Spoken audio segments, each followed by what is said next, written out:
Celebration ஒன்று இருக்கு. அந்த செலிப்ரேஷனில் நீ கடைசியாக நீ என்ன பதிக்கிறேன்னு விஷயம் இல்லை. இந்த வீடு நம்ம திரும்பி இதுக்கப்புறம் என்ட்ரி ஆக முடியாது.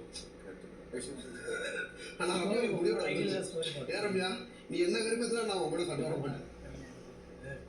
ரம்யா எதுவும் பேசாது. என்ட்ரி அனுப்ப ஃபுல்லாக பாருங்க. ஷோ வந்ததுக்கப்புறம் ப்ரோமோ விட்டுருப்பாங்க. ப்ரோமோ வச்சு பேசியிருக்காங்க. அப்புறம் அது சேஞ்ச் ஆயிடுச்சு.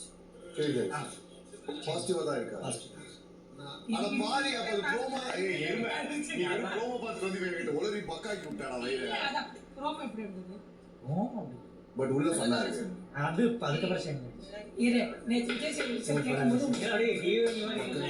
அப்படியா மிஸ்ஸா நான் விக்ரம் அக்கா அண்ணோட அதோட கண்ணு கொடுக்குறேன். கண்ணை காமிச்சிட்டு வினோத்தை பிளான் போட்டது எனக்கு சரண் சாக்குனாங்க.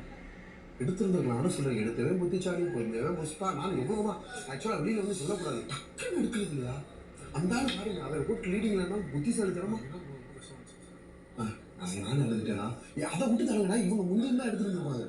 அவர் ஃபைனல் வந்துருந்துருப்பாரு. இவங்க எத்தனை ஆனால் நான் எவ்வளோ தானே கிளாஸ் கொடுக்குறது. நான் மறைமுகமாக சொல்லிட்டேன். சில பேருக்கு மட்டும் தானே அது கொடுக்குறேன் நான் இது கொடுக்குறேன்னு சொல்லிக்கிட்டே இருக்கேன்.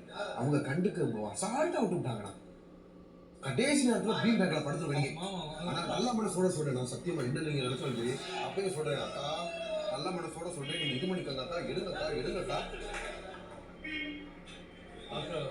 பதினெட்டு சும்மா வேணும். ஒரு வாரம் கரெக்டாக கனெக்ட் பண்ணி எடுத்துட்டாருன்னா நைஸ்.